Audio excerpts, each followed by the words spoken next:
여러분 안녕하세요. 오늘 우리는 이 본문 말씀 미가서 4장 1절에서 5절까지 있는 말씀 가지고 그분의 도를 배우고 그분의 길로 행하자라는 제목으로 같이 말씀의 은혜를 나누기를 원합니다. 우리 성경 말씀 지금 소선지서를 지금 우리가 공부하고 있는데 이제 한 중반 정도 온 것 같아요. 미가서는 7장으로 되어 있는데 7장 전체를 다룰 수는 없고 오늘 가장 우리가 잘 알려져 있고 또 핵심적이라고 볼 수 있는 우리 미가서 4장에 있는 오늘 본문 말씀을 통해서 여러분과 같이 은혜를 나누기를 원합니다. 미가 선지자의 그 미가의 그 이름의 뜻이 있어요. 그 뜻이 뭐냐면 누가 여호와 같은 자인가 이런 뜻입니다. 이 미가의 그 이름의 뜻이 또 성경의 본문 말씀에 또 기록된 말씀에 우리에게 알려지고 있는데 그게 7장 18절에 있는 말씀이에요. 7장 18절에 보면은 주와 같은 신이 어디 있으리까? 이 주와 같은 신이 어디 있으리까? 이게 미가 이름의 뜻이거든요. 근데 성경에 보면은 예언서에 보면은 우리 특별히 이사야서라든지 또 예레미야서에 보면은 그 여호와 하나님 같은 분이 어디 있겠습니까? 주님 같은 분은 없나이다. 이런 그 귀절들이 많이 나옵니다. 그러니까 미가서의 그 이름의 뜻인 주와 같은 신이 어디 있나이까? 이거는 우리들이 그 의문문을 던졌는데 여기 된 대답을 우리가 대답할 수가 있어요. 하나님 같은 분은 없습니다. 우리가 일상생활 살면서 신앙생활 하는 가운데 주님같이 내 마음을 만져주시는 분은 없습니다. 주님같이 나에게 용기를 주시고 힘을 주시고 생명력을 주시는 분은 없습니다. 이 전 우주 가운데 모든 삼라마상 가운데 이 하나님 같은 분이 어디 있겠습니까? 주님 같은 분은 없습니다. 날 구원해 주시고 날 붙잡아 주시고 어렵고 힘들 때마다 나의 손을 붙잡아 주시는 분, 나의 구세주, 나의 하나님, 주님 같은 분은 없습니다. 이 고백을 오늘 저와 여러분들이 하나님 앞에 드리시는 놀라운 은혜가 있기를 주로 축원드리겠습니다. 우리 미가서는요, BC 735년부터 BC 700년 동안 약 35년간 하나님 말씀을 선포한 우리 미가 선지자의 그 활동을 우리가 볼 수가 있습니다. 대부분의 선지자들이 활동 시기가 우리 이스라엘이 멸망하던 시기인 BC 721년 그리고 남유다가 멸망하던 시기인 BC 587년경에 이렇게 활동했었는데 이 미가 선지자도 우리 북쪽 이스라엘을 향해서 그리고 남쪽은 유다 왕국의 멸망을 향해서 이렇게 심판을 예고하며 하나님 말씀을 대언했던 선지자로 우리가 알 수 있습니다. 우리 1장 1절에 있는 말씀을 보면은 유다의 왕들 요담과 아하스와 시스기야 시대에 모레셋 사람 미가에게 임한 여호와의 말씀 곧 사마리아와 예루살렘에 관한 묵시라 이렇게 기록되어 있습니다. 유다의 왕국에 우리 요담은 11대 왕이었었고 아하스는 12대, 히스기야는 13대 왕이었었거든요. 히스기야 13대 왕 때 북쪽 이스라엘은 여로보암 2세가 지배하면서 이제 마지막 왕인 호세아까지 7명의 왕들이 아주 빠르게 반란도 일어나고 왕조가 바뀌면서 이제 멸망으로 치닫고 있습니다. 결국에는 이제 아수르에서 멸망을 당하는데 이러한 시대 속에서 미가는 북쪽 이스라엘과 남쪽 유다를 향해서 아주 가슴 아프게 선포하면서 이렇게 말씀을 대언하는 장면을 우리가 볼 수 있습니다. 이런 것을 볼 때 우리 미가서 7장 전체 중에서 오늘 본문 말씀인 4장에 있는 내용을 가지고 저와 여러분들이 하나님께서 오늘 저와 여러분들에게 말씀해 주시는 것이 무엇인가 또 우리에게 또 어떤 교훈으로 깨닫게 해주시는가를 같이 참고하면서 나누기를 원합니다. 오늘 본문 말씀으로 돌아가겠습니다. 4장 1절 말씀에 끝날에 이르러는 여호와의 전에 산이 산들의 꼭대기에 굳게 서며 작은 산들 위에 뛰어나고 민족들이 그리로 몰려갈 것이다 이렇게 되어 있습니다. 여기서 끝날이라고 하는 것은 우리가 흔히 얘기하는 종말을 얘기하지 않고 이 끝날은 예수님이 도래하는 것, 예수님이 이 땅에 처음 오실 때 예수님의 초림을 갖다 우리에게 상징하는 것을 볼 수가 있습니다. 여호와의 전의 산이 산들의 꼭대기에 굳게 서며 이렇게 되어 있는데 여호와의 전의 산이 무엇이냐? 제가 오늘 여러분에게 산에 대해서 잠깐 말씀을 드릴게요. 성경에 보면은 여러 산들이 나옵니다. 구약성에 보면은 유명한 산으로 등장되는 것이 시내산. 시내산은 다른 이름은 호렙산인데 시내산은 이제 하나님이 모세에게 율법을 주신 산이죠. 또 하나님이 모세를 부른 산이 시내산인데 또 다른 이름은 호렙산이라고 해요. 그래서 출애굽기 3장에 보면은 호렙산에서 모세를 부르시죠. 모세야 모세야 이렇게 부르시는데 그것을 볼 수가 있습니다. 그 외에도 성경에 보면은 아라랏산, 감난산, 헤르몬산, 그리고 축복과 저주의 산이라고 볼 수 있는 에발산, 그리심산, 그리고 성경에 많이 등장하는 산이 시온산인데 이런 산들이 많이 등장을 해요.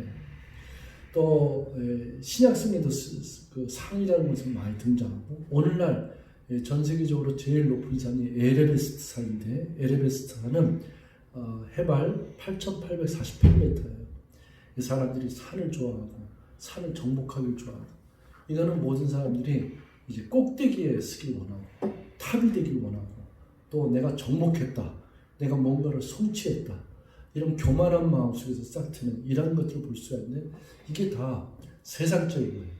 사탄마귀가 사람으로 하여금 교만한 자리, 루시퍼가 그랬던 것처럼 우리가 하늘 높이 치솟아 올라자, 꼭대기까지 올라가자, 거기서 하나님과 같이 되자 이런 마음을 불러일으킨 것이 이제 사탄마귀의 마음인데 이 산도 마찬가지. 산도 이 꼭대기까지 올라가고 높아지려고 그러고 이런 교만한 마음을 주는 것이 세상적인 의미에서 사탄마귀가 지배하는 세상이라고 볼 수 있습니다. 특별히 제가 여러분들에게 이것을 나누면서 메시지를 준비하면서 마태복음 4장에 나오는 마귀가 사탄마귀가 이제 예수 그리스도를 시험하는 장면이 나와요. 이 시험하는데 지금 이 산에 대한 이야기를 성경 기자는 이렇게 기록하고 있어요. 우리 마태복음 4장 5절하고 8절에 있는 말씀을 잠깐만 보겠습니다. 마태복음 4장 5절 말씀 먼저 볼게요.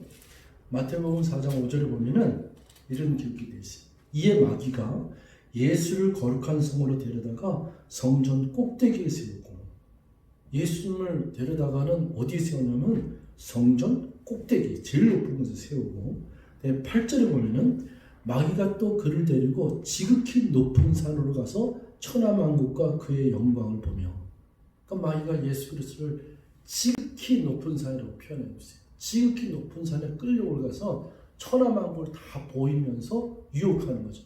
네가 내 말에 순종하고 네가 나한테 경배하면은 이 천하만국을 다 너에게 주리라. 그러니까 제일 꼭대기에서 바라보는 이 천하만국을 보면서 이제 사탄마귀는 예수 그리스도를 유혹하는 거죠. 오늘날에도 이 세상이 치열한 경제 속에 살면서 얼마나 우리를 그렇게 유혹합니까? 내가 이것만 하면 너는 탑이 될 수 있어. 너는 이것만 하면은 네가 이 회사에서 제일 높은 자리에 있을 수 있어. 너는 권력을 한꺼번에 손에 쥐는 거야. 이런 것을 얼마나 얘기합니까? 그래서 사람들이 이런 얘기를 많이 하죠. 오늘날의 이 세상은 1등만 좋아하는 더러운 세상. 이런 얘기를 하는 것이 치열한 경제 속에서 사람의 마음을 탑으로 가장 높은 것으로 꼭대기로 지극히 높은 것으로 이렇게 유혹하고 교만에 빠지게 하고 결국에는 멸망으로 치닫게 하는 이런 세상 속에서 참으로 험난한 세상에서 우리가 살고 있습니다. 이런 거를 이제 산에 대한 것을 근거로 했을 때 오늘 본문 말씀에 끝날에 이르는 여호와의 전의 산이 산들의 꼭대기에 굳게 서는 이야기는 이 세상에 있는 산들이 아무리 높은다 할지라도 또 인간은 바벨탑을 쌓고 꼭대기로 올라간다 할지라도 하나님이 계신 곳 여호와 하나님께서 계신 그 산이 모든 산 위에 꼭대기에 선다는 말은 하나님께서 모든 것을 통제하시면서 통솔하시면서 하나님의 만위에 계신 줄 믿습니다. 이제 이것은 이제 성전하고 좀 연관이 되어 있는데 우리가 오늘 본문 말씀에 있는 것처럼 이제 2절 말씀을 잠깐만 보고 우리 같이 말씀을 이어가겠습니다. 4장 2절을 보면은 이런 구절이 있어요. 곧 많은 이방 사람들이 가며 이르기를 오라 우리가 여호와의 산에 올라가서 야곱의 하나님의 전에 이르자. 그가 그의 도를 가지고 우리에게 가르치실 것이니라. 우리가 그의 길로 행하리라 하리니 이는 율법이 시온에서부터 나올 것이요 여호와의 말씀이 예루살렘에서부터 나올 것이니라. 이렇게 기록되어 있습니다. 자, 여기서 우리 성전에 대해서 얘기를 할게요. 자, 우리가 여호와의 산에 올라가자. 거기서 야곱의 하나님의 전에 이르자 이렇게 했습니다. 거기서 그분의 도를 배우고 그분의 길로 행하자 이렇게 되는데, 그러면 성전은 뭐냐? 모든 산 중에서 여호와의 산은 뭐냐면은 여호와께서 계신 곳이 산입니다. 여호와의 성전은 뭐냐? 주님께서 예배를 받으시는 곳, 주님께서 함께 하신 곳이 성전이에요. 그래서 예수 그리스도께서 이게 마태복음 5장에서 7장까지 보면 산상수훈의 교훈을 했는데, 그 마태복음 5장에서 시작되는 기절은 뭐냐면 예수께서 산 위에 올라 앉으시니 허다한 많은 무리들이 모였더라. 거기서 예수께서 입을 열어 가라사대 심령이 가난한 자는 복이 있나니 천국이 저희 것이며, 이렇게 시작되거든요. 그러니까 예수님께서도 이 말씀의 도를 가르칠 때 산 위에서 가르치셨어요. 물론 회당에서도 가르치시고 들에서도 가르치시고 또 집에서도 가르쳤지만은 이 특별히 마태복음에 나오는 5장, 6장, 7장에 보면 산상수는 산 위에서 하나님 말씀의 도를 가르치셨다. 그래서 우리가 산상수이라고 이렇게 얘기를 합니다. 그러니까 여호와의 산은 뭐냐면은 주님이 함께하는 산, 그리고 주님이 임재하는 산, 주님이 도를 가르치는 산. 여러분, 신의 산이 왜 유명합니까? 신의 산은 그냥 벌거숭이 산이에요. 그냥 빨간 산이에요. 신의 산은 2000 해발 2000 몇 미터, 2200에서 제일 높은 곳은 2800m 정도 되는데, 그 산이 뭐가 유명하겠어요? 신의 산이 유명한 것은 하나님 때문이세요. 하나님이 모세를 부르셨고 하나님께서 그 모세에게 모든 백성들이 지켜야 될 율법을 주신 산이에요. 십계명을 주신 산이에요. 그래서 유명한 거예요. 그러니까 이 신약 시대에도 예수님이 그 산에 올라서 거기서 산상수이라는 뜻은 거기서 도를 가르쳤다. 하나님 율법을 가르치고 이 권능의 말씀을 가르쳤다. 그래서 그게 유명한 건데, 이러한 그 산에 올라가자. 그 산이 여호와의 산에 올라가자. 이게 뭐냐면 주님이 계신 곳으로 가자. 그곳에서 우리는 하나님의 말씀을 배울 수 있고 하나님 우리에게 율법을 주시고 도를 우리에게 가르쳐 주실 것이다. 이렇게 표현하면서 산에 올라가자. 이렇게 표현하는 것입니다. 거기에서 야곱의 하나님의 전에 이르자 이렇게 기도했는데, 그 야곱의 전, 성전을 얘기하는 거죠. 성전이라고 하는 것은 거룩한 성전을 얘기하는 거죠. 거룩한 곳이라는 거죠. 하나님이 계신 곳이죠. 이 성전에 대해서 얘기하는 것이 성경에 보면은 모리아산, 오르난의 타작마당, 다윗이 하나님께서 정한 그곳, 거기에서 솔로몬 성전이 세워지는데, 이런 모든 것들이 하나님이 지정된 곳이에요. 그게 이제 예루살렘인데 성경은 이렇게 얘기를 하고 있습니다. 특별히 역대하 3장 1절에 있는 말씀을 보면은 우리에게 아주 잘 이 성전에서 가르쳐주고 있어요. 다윗이 성전을 짓기 위해서 많은 노력을 했고 하나님께 기도하면서 그 성전 터를 사는데, 그 오르난의 타작마당을 다윗이 삽니다. 그리고서는 그 터전 위에 이제 솔로몬 성전이 세워지는데, 이것이 아브라함 시대 때는 이삭을 바쳤던 장소죠. 모리아산이죠. 오르난의 타작마당이라고 하는 것은 오르난의 타작마당을 샀다는 것이에요. 거기에서 솔로몬 성전이 세워지고, 그리고 나중에 이스라엘 백성들이 바벨론 포로로 끌려갔다가 다시 귀환해서 성전을 재건축하는데, 그 재건축되는 그 성전을 수룹바벨 성전이라고 해요. 그 성전도 바로 이 장소예요. 그리고 예수님 당시에 헤롯이 이 성전을 다시 재건합니다. 재건된 성전을 갖다가 헤롯 성전이라고 그러는데, 이 성전도 동일하게 그 예루살렘, 오르나의 타작마당, 그리고 모리아산, 이것을 기록하고 있는데, 이것을 일묘견에게 알기 쉽게 나타난 그 성경 기절이 역대하 3장 1절에 있는 말씀이에요. 역대하 3장 1절 잠깐만 우리 찾아보시기 바라겠습니다.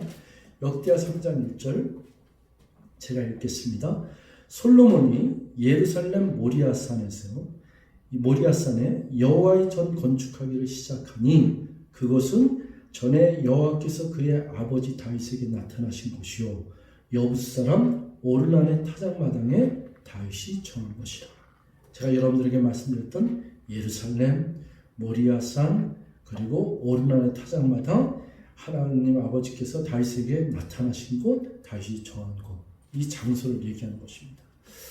성전은 이런 그 예루살렘, 솔로몬의 성전, 오르난의 타작마당, 그리고 모리아산 이런 것들이 다 지어졌는데 솔로몬 성전, 스룹바벨 성전, 헤롯 성전 다 지어졌는데 그때 이것이요 AD 70년에 이 성전은 돌 하나는 다 무너져 버립니다. 그럼 여러분 성전은 무엇입니까? 오늘날 성전은 예수 그리스도를 나의 구주로 영접하고 믿고 고백하는 자의 심령 안에 있는 유형이 아닌 무형적인 성전이 성전인 줄 믿습니다. 오늘 저와 여러분들의 심령 가운데 이 여호와의 전, 이 거룩한 성전은 다 저와 여러분들의 믿고 고백하는 자, 하나님의 자녀가 된 자의 심령 안에 있는 줄 믿습니다. 우리가 이곳에서 예배를 드리던 또 집에서 예배를 드리던 아니면 때로 우리가 선교사로 저 아프리카나 중동의 사막 한복판에 간다 할지라도 그곳에 우리는 여호와의 성전을 모신 자로서 믿는 자의 고백으로서 교회로서 성전으로서 서 있는 줄 믿습니다. 우리는 하나님 앞에 나가고 하나님의 여호와의 산에 올라가는 것, 또 여호와의 성전에 들어가는 것, 이거 다 하나님을 찾아가는 것이에요. 하나님이 계신 곳이 그것이 산이고 여호와의 산이고 하나님이 계신 곳 그것이 여호와의 성전인 줄 믿습니다. 그래서 오늘 본문 말씀에 4장 2절에 보면은 우리가 여호와의 산에 올라가서 야곱의 하나님의 전에 이르자. 왜? 거기서 그가 그의 도를 가지고 우리에게 가르치실 것이요. 오늘 말씀의 저처럼 그분의 도를 배우고 그분의 길로 행하자. 그래서 그때 도를 가르치고 우리에게 가르칠 것이니라 우리가 그의 길로 행하리라 하리니 이는 율법이 시온에서부터 나올 것이요 여호와의 말씀이 예루살렘에서부터 나올 것입니다. 주님은 산에서도 말씀하시고 성전에서도 말씀하시고 회당에서도 말씀하셨어요. 우리가 하나님을 찾아가는 것, 하나님 산에 올라가는 것, 하나님 전에 이르는 것 다 여호와의 율법을 그분의 도를 배우고 그 말씀에 순종하면서 그 말씀의 도를 배우고 그 말씀을 듣고 우리가 그 길을 행하기 위해서 살아가는 것입니다. 자, 여러분 지금까지 여기까지 이렇게 설명을 했는데 제일 중요한 것은 뭐냐면 그분의 도를 배우고 그분의 길로 행하자. 오늘날 이와 같이 정보와 지식이 이렇게 풍성하게 범람하는 시대는 없었어요. 우리 크리스찬들이나 또 교회 목사들이나 성도들이 신앙생활을 하는데 몰라서 못하진 않아요. 지금은 인터넷이나 유튜브를 통해서 하나님 말씀을 얼마든지 배우고 얼마든지 연구할 수 있어요. 수많은 주석책들, 주석책이 24권의 전집으로 됐던 36권의 전집으로 됐던 이런 것들을 얼마든지 볼 수 있어요. 제가 일본으로 선교사를 떠날 때는 그때는 주석책이 굉장히 중요했어요. 그래서 한국에 왔다가 일본으로 다시 돌아갈 때만 되더라도 항상 주석책을 20권, 30권 양손에 쥐면서 이제 공항에 가면은 이제 체크인 카운터에서 저 이 책 가져가야 돼요. 저 선교사인데 이 책 너무 필요해요. 그러면서 양손에 주석책을 20권, 30권씩 들고서는 일본으로 갔어요. 지금은요, 전 세계 유명하다고 하는 그 목사들의 그 써놓은 그 주석책이라든지 성경 연구라든지 이런 것을 이렇게 USB, CD 한 장에 다 넣어줍니다. 목사들뿐만 아니라 성도들도 배우기만 원한다면 얼마든지 이것을 배울 수 있고 연구하고 성경을 갖다 더 주석을 갖다 이렇게 상고하면서 배울 수가 있는 시대가 있어요. 다시 말씀드리면 몰라서 신앙생활 못하는 시대는 아닙니다. 다 할 수 있어요. 전에는 몰랐는데 이제는 깨달았습니다. 전에는 몰랐었는데 이제는 이해가 돼요. 이 말씀의 뜻이 무엇인지를 이해가 해요. 중요한 건 뭐냐면은 그렇게 깨달았어도 그렇게 알고 이해를 했어도 중요한 거는 그 길로 행하는 자가 적다 이겁니다. 알긴 아는데 내가 깨달았는데 은혜는 받았는데 실질적인 삶의 현장에서 그 말씀의 도를 깨달은 대로 그 길로 행하고 말씀에 순종하면서 믿음대로 행하면서 살자는 이 부분이 이렇게 약할 수가 없어요. 오늘 저와 여러분들이 이 말씀을 잘 깨달았지만, 은혜도 받았지만, 또 이 말씀의 뜻이 무엇인지도 알았지만, 오늘 저와 여러분들은 그 말씀을 깨닫고 은혜 받은 것뿐만 아니라 그 말씀대로 순종하며 그 말씀대로 그분이 가셨던 길, 주님이 가신 그 길을 내가 행하고 따라갈 수 있는 그 믿음의 용기와 결단이 저와 여러분들에게 있어지기를 주님의 축원드리겠습니다. 우리 찬양의 가사도 있잖아요. 비바람이 닥쳐와도 또 폭풍과 몰아쳐와도 나는 가리 주의 길을 가리. 때로는 주의 길을 간다는 것은 외로울 수 있어요. 좁은 길일 수 있어요. 때로는 내가 뭔가를 포기해야 되고 손해를 봐야 되고 그리고 주님을 따라가야 될 그런 상황이 올 수도 있어요. 그러나 그 길은 생명의 길입니다. 그 길은 우리를 살리는 길이에요. 그 길은 거룩한 길이에요. 주님이 가신 길이에요. 비가 오나 눈이 오나 흔들리지 않고 믿음으로 결단하면서 주님을 따라갈 수 있는 은혜가 있을 줄 믿습니다. 그 믿음의 결단과 순종해서 가는 길은 그러나 이 마음속에 기쁨을 가지고 찬송을 부르면서 천성을 향해서 달려가는 그 길이에요. 그 길을 저와 여러분들이 걸어갈 수 있는 놀라운 은혜가 있기를 주로 축원드리겠습니다. 성경 구절 한 구절만 여러분하고 좀 나누고 말씀을 이제 정리할까 합니다. 우리 출애굽기 19장 5절에서 8절 보면은 신의 산 언약이라고 하는 귀한 구절이 나와요. 거기 보면은 하나님께서 이 모세에게 율법을 주시죠. 내가 오늘날 내게 명령하는 이 모든 율법을 지켜가면은 내가 너를 이 모든 민족 가운데 뛰어나서 제사장 나라가 되게 하며 거룩한 백성으로 삼겠다고 약속을 합니다. 너는 이 말씀을 네 백성들에게 전하라고 얘기했는데 모세가 이 말씀을 들고 백성들에게 전합니다. 그때 백성들의 반응이 어떻게 되냐면은 백성들이 다 이 말씀을 듣고 그들이 고백하는 게 뭐냐면은 우리가 그 말씀대로 준행하리이다 이렇게 고백이 되어있습니다. 그러니까 그 말씀 여호와의 도를 배우고 율법이 시온에서부터 나오고 여호와의 전부터 우리가 나왔다 그러면은 그 다음에 중요한 거는 그분의 도를 배웠으니 그분의 길로 행하자. 이것이 굉장히 중요합니다. 마태복음 7장 21절에 보면은 거짓 선지자들에 대한 얘기가 나옵니다. 그들이 주의 이름으로 귀신을 쫓아내고 주의 이름으로 사람의 병을 갖다 고치고 그러면서 주여 주여 이렇게 주님 앞에 나오지만은 주님 뭐라고 말씀하시냐면은 나더러 주여 주여 하는 자마다 하늘나라에 천국의 아버지의 나라에 들어갈 것이 아니요 내 아버지 뜻대로 행하는 자라야 이 천국에 들어갈 것이다 이렇게 기록되고 있습니다. 오늘날도 우리들이 오늘날 모든 기독교와 또 교회 목사들과 또 성도들이 제일 신앙생활하는데 문제가 되는 게 무엇입니까? 조금 전에 말씀드렸지 몰라서 못하는 게 아니에요. 깨닫지 못해서 못하는 게 아니에요. 지식이 부족해서 못하는 게 아니에요. 알긴 알고 깨닫기도 하고 그리고 이해도 하고 은혜도 받는데 주님의 길, 주님이 걸어가신 길, 이 말씀대로 행하는 이 결단과 또 실질적으로 삶 가운데 그렇게 믿음으로 행하는 이 행함이 부족한 시대에 우리가 살고 있습니다. 사랑하는 성도 여러분, 오늘 저와 여러분들은 하나님께서 우리에게 들려주신 말씀 앞에 서 있습니다. 주님 우리에게 말씀하십니다. 그분의 도를 배우고 그분의 길로 행하자. 여러분, 때로는 외로울 수 있습니다.